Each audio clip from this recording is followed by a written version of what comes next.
ನಾ ಹೇಳುದೇನಂದ್ರೆ ಅಧ್ಯಕ್ಷರೇ, ಹಳೆಯ ರೈತರದೇನು ಭೂಮಿದು ಹಣ ತಕ್ಷಣ ಬಿಡುಗಡೆ ಮಾಡಿ ಮಾನ್ಯ ಉಪಮುಖ್ಯಮಂತ್ರಿ ಹೇಳಂಗೆ 59,000 10 ಲಕ್ಷ ಭೂಮಿ ಬೆಲೆ ಇದ್ರೆ 10 ಕೋಟಿ ಅವಾರ್ಡ್ ಮಾಡವ್ರೆ. ಹಂಗಂತ ಅನ್ಬಿಟ್ಟು ನಮ್ಮ ಆಫೀಸರ್ಸು ನಮ್ಮ ವಕೀಲರು ಯಾವನ ಅಡ್ಜಸ್ಟ್ಮೆಂಟ್ ಮಾಡ್ಕೊಬಿಟ್ಟು ಅಂತ ಅನ್ಬಿಟ್ಟು ನಾನ್ ಕೊಡಕ್ಕಂತೂ ತಯಾರಿಲ್ಲ. ನಾನು ಪ್ರಶ್ನೆ ಸಂಖ್ಯೆ 375 ಉಪಮುಖ್ಯಮಂತ್ರಿಗಳಲ್ಲಿ ಕೇಳಲಿಕ್ಕೆ ಬಯಸ್ತಾ ಇದ್ದೀನಿ. ಉಪಮುಖ್ಯಮಂತ್ರಿ ಅವರು ಯತ್ನಾಳ್ ಅಧ್ಯಕ್ಷರೇ, ಉತ್ತರವನ್ನ ಸಂಪೂರ್ಣವಾಗಿ ಅವರು ಒದಗಿಸ್ಕೊಟ್ಟಿದ್ದಾರೆ. ಅಧ್ಯಕ್ಷರೇ, ಇವತ್ತು ಕೃಷ್ಣಾ ಮೇಲ್ದಂಡೆ ಯೋಜನೆ ನಮ್ಮ ದೇಶದ 2ನೇ ದೊಡ್ಡ ನೀರಾವರಿ ಯೋಜನೆ. ಇವತ್ತು ನಮ್ಮ 1964ರಿಂದ ಸುಮಾರು 6 ದಶಕಗಳ ಕಾಲ ಈ ನೀರಾವರಿ ಯೋಜನೆ ಪೂರ್ತಿ ಆಗ್ತಾ ಇಲ್ಲ.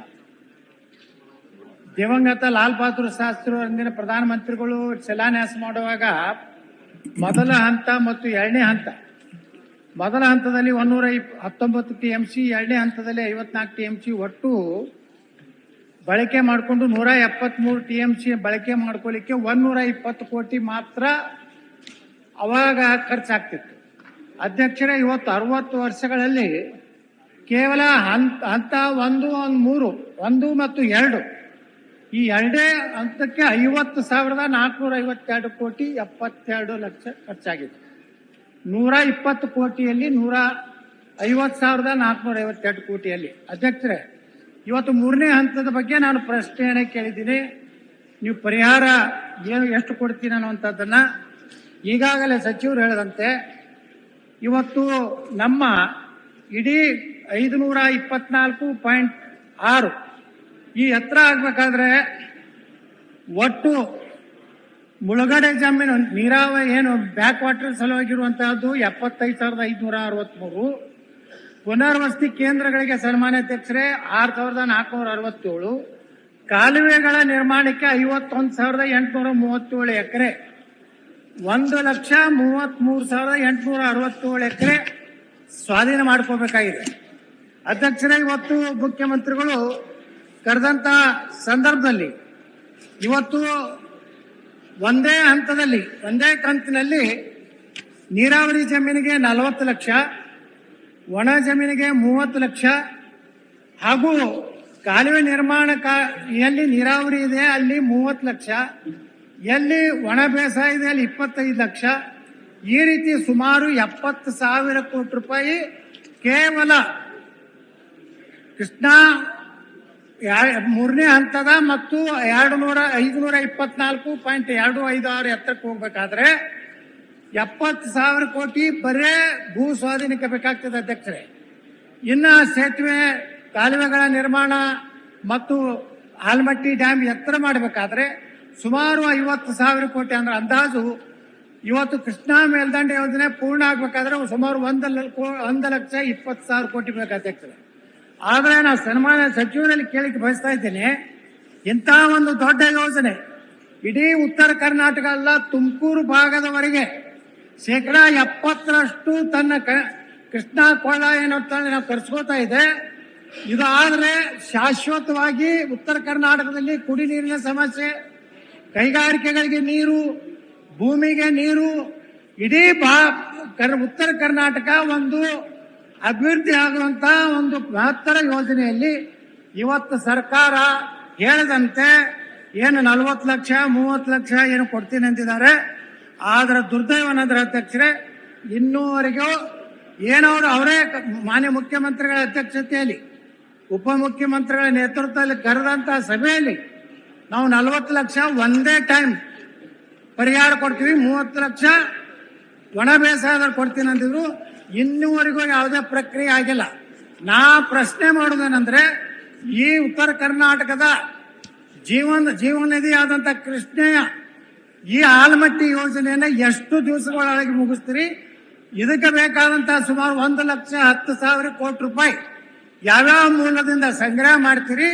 ಇದಕ್ಕೊಂದು ಟೈಮ್ ಫಿಕ್ಸ್ ಮಾಡಿ, ಒಂದು ನಿಗದಿ ಮಾಡಿ, ನೀವು ಯಾವ್ದಾದ್ರು ವಿಶ್ವ ಬ್ಯಾಂಕ್ನಿಂದ ಅಥವಾ ಯಾವ್ದಾದ್ರು ಮೂಲದಿಂದ ತಗೊಂಡು ಈ ಯೋಜನೆನ ಎಷ್ಟು ದಿವಸದೊಳಗೆ ಪೂರ್ತಿ ಮಾಡ್ತೀರ ಅನ್ನೋಂಥ ಪ್ರಶ್ನೆಗೆ ಉತ್ತರ ಕೊಡ್ಬೇಕಂತ ಕೇಳ್ಕೊಳ್ತಾ ಇದ್ದೀನಿ ಅಧ್ಯಕ್ಷರೇ. ಅಧ್ಯಕ್ಷೆ, ಹಿರಿಯ ಶಾಸಕ ಅಂತ ಬಸವಗೌಡ ಪಾಟೀಲ್ ಯತ್ನಾಳ್ರವರು ನಮ್ಮ ಸರ್ಕಾರದ ಬಹಳ ದೂರದೃಷ್ಟಿಯ ಯೋಜನೆಯ ಬಗ್ಗೆ ಚರ್ಚೆ ಮಾಡಿದ್ದಾರೆ. ಬಹುಶಃ ನಮ್ಮ ಸರ್ಕಾರ ನಾವು ಬಂದ್ಮೇಲೆ ಸಿದ್ದರಾಮಯ್ಯನವರು ನಾವು ಎಲ್ಲ ಕೂತ್ಕೊಂಡು ಈ ತೀರ್ಮಾನ ನಾವೇನು ತೆಗೆದುಕೊಂಡಿದ್ದೇವೆ, ಬಹುಶಃ ಯಾರು ಇಂಥ ಧೈರ್ಯ ಮಾಡಿರ್ಲಿಲ್ಲ. ಸಿದ್ದರಾಮಯ್ಯನವರು ನಾವು ಎಲ್ಲ ಕೂತ್ಕೊಂಡು ಎಲ್ಲ ಶಾಸಕರನ್ನ ಕರೆದು ಕೂತ್ಕೊಂಡು ಚರ್ಚೆ ಮಾಡಿ ಹಿಂದೆ ಬೊಮ್ಮಾಯಿಯವ್ರ ಕಾಲದಲ್ಲಿ ಏನಾಗಿತ್ತು ಅದನ್ನ ಮಾರ್ಪಾಟ್ ಮಾಡಿ ಇದನ್ನ ಈ ರೂಪಕ್ಕೆ ತೆಗೆದುಕೊಂಡು ಬಂದಿದ್ದೇವೆ. ಇದಲ್ಲದೆ ನಾನು ಸುಮಾರು 3 ಸತಿ ನಿಮ್ಮ ಸೋಮಣ್ಣವರು ಇದ್ರು, ಹೋಗಿ ಸೆಂಟ್ರಲ್ ಮಿನಿಸ್ಟರ್ ಭೇಟಿ ಮಾಡಿ 3 ಸತಿ ಡೇಟ್ ಫಿಕ್ಸ್ ಆಗಿತ್ತು. ಡೇಟ್ ಫಿಕ್ಸ್ ಆದಂತ ಸಂದರ್ಭದಲ್ಲಿ ಒಂದ್ಸತಿ ಮಹಾರಾಷ್ಟ್ರದವರು ಅವಾರ್ಡ್ ಆಗ್ಬೇಕು ಅಂತ, ಫಸ್ಟ್ ಅವಾರ್ಡ್ ಮಾಡಿಸ್ಬೇಕು ಅಂತ ಅವಾರ್ಡ್ ಮಾಡದ್ನ 2013ರಿಂದ ಇವತ್ತರೆಗೂ ಅವಾರ್ಡ್ ಪಾಸ್ ಮಾಡ್ತಾ ಇಲ್ಲ. ಅವಾರ್ಡ್ ಆಗ್ಬೇಕು ಅಂತೇಳಿ ನಾವು ಪ್ರಯತ್ನ ಮಾಡಿ ಕೊನೆಗೆ ಒಂದ್ಸತಿ ಮಹಾರಾಷ್ಟ್ರದವರು ಅಡ್ಡ ಹಾಕಿದ್ರು. 2ನೇ ಸತಿ ನಾನಿಲ್ಲಿ ದಾಖಲೆ ಇಡ್ತಾ ಇದ್ದೀನಿ. 2ನೇ ಸತಿ ಆಂಧ್ರ ಪ್ರದೇಶ ಅವರು ಇದನ್ನ ನಿಲ್ಲಿಸಿದ್ರು. ಮತ್ತೆ ಮಿನಿಸ್ಟರ್ ನನಗೆ ಬರೆದಿದ್ದಾರೆ, ಕೆಲವರು ಕಾರಣಾಂತರದಿಂದ ನಾನು ಮುಂದೂಡಿದ್ದೀನಿ ಅಂತೇಳಿ ತಿಳಿಸಿದ್ದಾರೆ. ನಾವು ಇದಕ್ಕೆ ಬದ್ಧವಾಗಿದ್ದೇವೆ. ಎಲ್ಲಾರು ದುಡ್ಡು ತರ್ತೀವೋ ಏನ್ ಮಾಡ್ತೀವೋ ಅದಕ್ಕೆಲ್ಲ ಈಗಾಗಲೇ ನಾವು ಪ್ಲಾನ್ ಆಫ್ ಆಕ್ಷನ್ ಹಾಕೊಂಡಿದೀವಿ. ವರ್ಷಕ್ಕೆ 15,000, 17,000, 20,000 ಕೊಡಬೇಕು, ಈ 70,000 ಕೋಟಿ ರೂಪಾಯಿ ಅಂತೇಳಿ ಒಂದು 3-4 ವರ್ಷದಲ್ಲಿ ಲ್ಯಾಂಡ್ ಅಕ್ವಿಷನ್ ಮಾಡಬೇಕು ಅಂತ ಹೊರಟ್ಬಿಟ್ಟಿದೀವಿ. ಒಂದಕ್ಕೆ ಈಗಾಗಲೇ ಕೆಲವು ಕೆಲಸಗಳು ಕೂಡ ಕೆಲವು ಕಡೆ ಪ್ರಾರಂಭ ಆಗ್ತಾ ಇದೆ. ತಮಗೆ ನಾನು ಹೇಳೋದು, ತಮ್ಮ ಏನು ಒತ್ತಡ ಏನಿದೆ, ತಾವೆಲ್ಲ ನಾವು ಬಹಳ ಡೆಲ್ಲಿಯಿಂದ ಒತ್ತಡ ನಮ್ದಿಗೆಲ್ಲ ಇದಾರೆ ಸ್ನೇಹಿತರು ಅಂತ ಹೇಳ್ತಿರಲ್ಲ, ಹೇಳ್ಬಿಟ್ಟು ಈ ಅವಾರ್ಡ್ ನ ಪಾಸ್ ಮಾಡಿಸಿ ಕೂಡಲೇ ಇದನ್ನ ಸಾಲನೋ ಸೋಲನೋ ತಂದು ಏನೋ ಮಾಡಿ ಯಾವ್ದಾದ್ರು ಸ್ಕೀಮ್ ಕ್ರಿಯೇಟ್ ಮಾಡಿ ಈ ಪ್ರಾಜೆಕ್ಟ್ ನ ಆದಷ್ಟು ಜಲ್ದಿ ಮುಗಿಸಕ್ಕೆ ನಾವು ಪ್ರಯತ್ನ ಮಾಡೋಣ. ಅಧ್ಯಕ್ಷರೇ, ಈಗ ಸಚಿವರು ಹೇಳಿದ್ರು ಕೇಂದ್ರ ಸರ್ಕಾರದ ಬಗ್ಗೆ. ಈಗಾಗಲೇ ಹಿಂದೆ ಬೊಮ್ಮಾಯಿಯವರು ಸಹಿತ ಪ್ರಯತ್ನ ಮಾಡಿ ಜಮೀನಿಗೆ ಅವತ್ತಿನ ಕಾಲಕ್ಕೆ ಅನುಗುಣವಾಗಿ ಏನು ಪರಿಹಾರ ಕೊಡ್ಬೇಕನ್ನೋಂಥದ್ದನ್ನು ಪ್ರಾರಂಭ ಮಾಡಿದ್ರು. ಆದರೆ ಒಬ್ಬ ಹಿರಿಯ ಶಾಸಕರು ಇಲ್ಲ ನಮ್ಮ ಸರ್ಕಾರ ಬಂದ್ರೆ 50 ಲಕ್ಷ ರೂಪಾಯಿ ಎಕರೆನ ಕೊಡಿಸ್ತೀನಿ ಅಂತ ಹೇಳಿ ತಡೆ ಒಡ್ಡಿ ಇವತ್ತು ಈ ಸರ್ಕಾರದಲ್ಲಿ ಆದರೂ ಮುಖ್ಯಮಂತ್ರಿ ಸಿದ್ದರಾಮಯ್ಯನವರ ನೇತೃತ್ವದಲ್ಲಿ ಒಂದು ರೈತರು ಸಹ ಒಪ್ಪಿಕೊಂಡ ಮೇಲೆ ಈ ಒಂದು ಪರಿಹಾರವನ್ನ ನೀವು ಕೊಡ್ತೀನಿ ಅಂತ ಘೋಷಣೆ ಮಾಡಿದ್ದೀರಿ. ಆದ್ರೆ ಕೇಂದ್ರ ಸರ್ಕಾರದ ಜೊತೆಗೆ ಏನೇನು ಸಮಸ್ಯೆ ಇದೆ, ಮುಖ್ಯಮಂತ್ರಿಗಳ ನೇತೃತ್ವದಲ್ಲಿ ಪ್ರಧಾನಮಂತ್ರಿಗಳನ್ನ ನೀರಾವರಿ ಸಚಿವನ ಭೇಟಿಯಾಗುವಂತ ಕೆಲಸ ನೀವು ಮಾಡಬೇಕು. ಅದರ ಜೊತೆಗೆ ನಾವು ಸಹ ಉತ್ತರ ಕರ್ನಾಟಕದ ಎಲ್ಲಾ ಶಾಸಕರು ಪಕ್ಷಾತೀತವಾಗಿ ನಾವು ದಿಲ್ಲಿಗೆ ಬರ್ಲಾಗ್ತಾ ಇದ್ದೀವಿ. ಈ ಒಂದು ಯೋಜನೆ ಸಲುವಾಗಿ ಕೇಂದ್ರ ಸರ್ಕಾರ ಮೇಲೆ ನಾವು ವಿನಂತಿ ಮಾಡಿಕೊಂಡು ಒತ್ತಡ ಹಾಕ್ಲಾಗ್ತಾ ಇದ್ದೀವಿ. ಪಕ್ಷಾತೀತವಾದಂತ ಒಂದು ಆಯೋಗ ನಿಯೋಗವನ್ನು ಕರ್ಕೊಂಡು ಹೋಗುವಂತ ಕೆಲಸ ತಾವು ಮಾಡಬೇಕು. ಅಷ್ಟೇ ಅಧ್ಯಕ್ಷರೇ, ಇವತ್ತ ಇನ್ನ ಹಳೆಯ ಬಾಕಿಯನ್ನು ಕೊಟ್ಟಿಲ್ಲ ಭೂ ಪರಿಹಾರ. ಇವತ್ತು ಎಲ್ಲ ಕೋರ್ಟ್ನಲ್ಲಿ ಅವಾರ್ಡ್ ಆಗಿದೆ.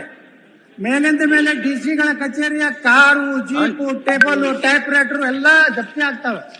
ಹಳಿ ಬಾಕಿನೇ ಇವತ್ತು ಸುಮಾರು 5,000 ಪ್ರಕರಣಗಳು ಇವತ್ತು ವಿಜಯಪುರ ಜಿಲ್ಲೆ ನ್ಯಾಯಾಲಯದಲ್ಲಿರ್ಬೋದು, ಹೈಕೋರ್ಟ್ದಲ್ಲಿರ್ಬೋದು ಹಣ ಕೊಡ್ಬೇಕಂತ ಆದೇಶ ಆದ್ರೂ ಸಹಿತ ಅದ್ರ ಮೇಲೆ ಸರ್ಕಾರಿ ವಕೀಲರು it is not fit for appeal ಅಂತ ಬರೆದ ಮೇಲೂ ಸಹಿತ 3 ವರ್ಷದ ನಂತರ ಮತ್ತೆ ಇವತ್ತು ಮತ್ತೊಂದು ಕಮಿಟಿ ಮಾಡ್ತೀವಿ, ಪುನರ್ ವಿಮರ್ಶೆ ಮಾಡ್ತೀವಿ ಅಂತ ಹೇಳಿ 1974ರಿಂದ ಜಮೀನು ಕಳ್ಕೊಂಡಂತ ಅನೇಕ ರೈತರ ಪರಿಹಾರ ಸಿಕ್ಕಿಲ್ಲ ಅಧ್ಯಕ್ಷರೇ. ಈಗ ನೀವು ಮುಂದಿನ ಪರಿಹಾರ ಬಗ್ಗೆನೂ ಸಂಶಯ ಇದೆ. ಅದಕ್ಕೆ ಸರ್ಕಾರದ ದೃಢ ಸಂಕಲ್ಪ ಏನು, 8 ದಿವಸದೊಳಗಾಗಿ ಸಂಪೂರ್ಣವಾಗಿ ಭೂ ಸ್ವಾಧೀನ ಮಾಡಿಕೊಂಡಂತ ರೈತರಿಗೆ ಪೂರ್ಣ ಪ್ರಮಾಣದ ಪರಿಹಾರ ಎಂದು ಕೊಡ್ತೀರಿ. ಈ ಯೋಜನೆಯನ್ನ ಇಂಥ ಇಸ್ವಿಗೆ, ಯಾಕಂದ್ರೆ 2.5 ವರ್ಷ ಆಯ್ತು, ಇನ್ನು 2.5 ವರ್ಷದಲ್ಲಿ ಈ ನಿಮ್ಮ ಸರ್ಕಾರಿ ಉದ್ರಾಗ ಮುಗಿಸ್ತಿರೋ ಅಥವಾ ಮುಂದಿನ ಸರ್ಕಾರ ಮೇಲೆ ಹಾಕಿ ಕೇಂದ್ರ ಸರ್ಕಾರ ಮೇಲೆ ಆಪಾದನೆ ಮಾಡಿ ಬಚಾವಾಗುವಂತ ಕೆಲಸ ನೀವು ಮಾಡ್ತೀರೋ ಅನ್ನೋದು ಸ್ಪಷ್ಟವಾದಂತ ಉತ್ತರ ನನಗೆ ಬೇಕು.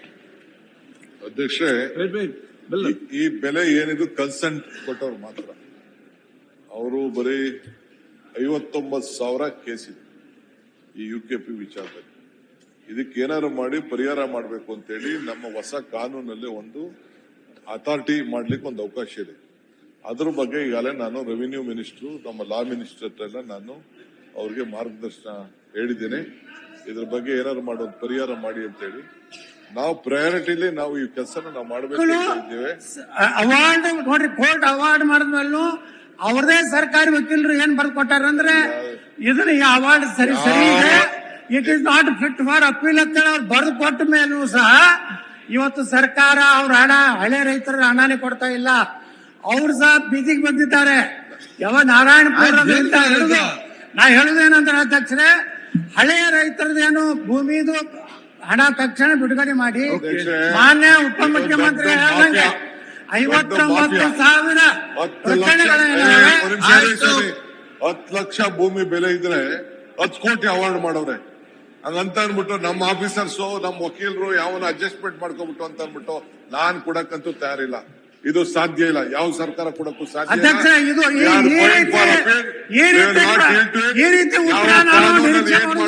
ನಮ್ಮ ರಾಜ್ಯದ ಆ ಕೆಲಸ ನಾವು ಮಾಡ್ತೇವೆ.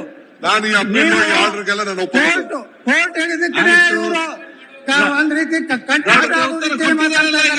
ಇದಕ್ಕೆ ಯಾವ ನ್ಯಾಯಾಲಯದ ಆದೇಶವನ್ನು ಸಹ ಪರಿಗಣಿಸದೆ ಇಂಥ ಸದನ ಸಮಿತಿ ಸದನದಲ್ಲಿ ಈ ರೀತಿ ಉತ್ತರ ಕೊಟ್ಟು ರೈತರಿಗೆ ಸಿಗಬೇಕಾದಂತ ನ್ಯಾಯ ಕೊಡ್ತಾ ಇಲ್ಲ ಅಧ್ಯಕ್ಷರೇ.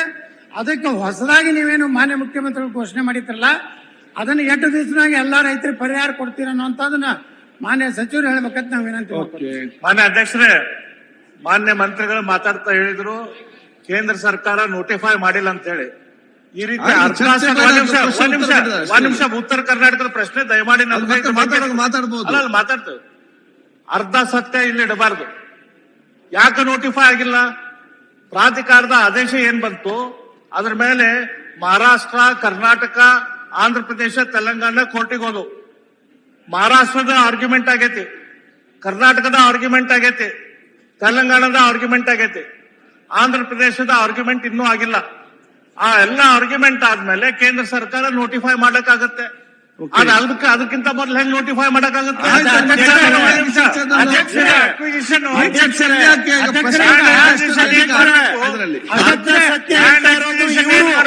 ಅರ್ಧ ಸತ್ಯ ಹೇಳ್ತಾರೆ, ಆದ್ರೆ ಕೋರ್ಟ್ ಎಲ್ಲೂ ಕೂಡ ಅಧಿಸೂಚನೆ ಹೊರಡಿಸಬೇಡಿ ಅಂತ ಎಲ್ಲೂ ಹೇಳಿಲ್ಲ. ಸ್ಟಾಟಸ್ ಕೋ ಕೊಟ್ಟಿಲ್ಲ, ಸ್ಟೇ ಕೊಟ್ಟಿಲ್ಲ. ಅಧಿಸೂಚನೆ ಹೊರಡಿಸ್ಲಿಕ್ಕೆ, ಗೆಜೆಟ್ ಮಾಡ್ಲಿಕ್ಕೆ, ನೋಟಿಫೈ ಮಾಡ್ಲಿಕ್ಕೆ ಯಾವುದು ನಿಬಂಧನೆ ಇಲ್ಲ. ಆರ್ಗ್ಯುಮೆಂಟ್ ಮಾಡಿದೆ argument. However the award can be is fit to be notified.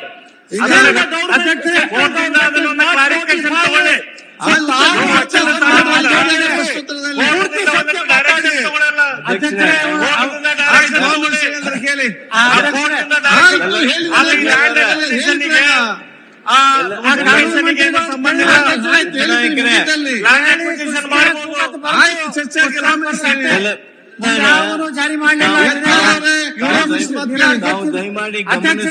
ನನ್ನ ಮಾತು ಅಂದ್ರೆ ಇವತ್ತೇನು ಮಾನ್ಯ ಉಪಮುಖ್ಯಮಂತ್ರಿಗಳು ಕೋರ್ಟುಗಳ ಕೊಟ್ಟಂತದನ್ನ ಒಪ್ಪುವುದಿಲ್ಲ. 10 ಲಕ್ಷಕ್ಕೆ 10 ಕೋಟಿ ರೂಪಾಯಿ ಮಾಡ್ಯಾರ ಅಂತೇಳಿ ಇವತ್ತು ನ್ಯಾಯ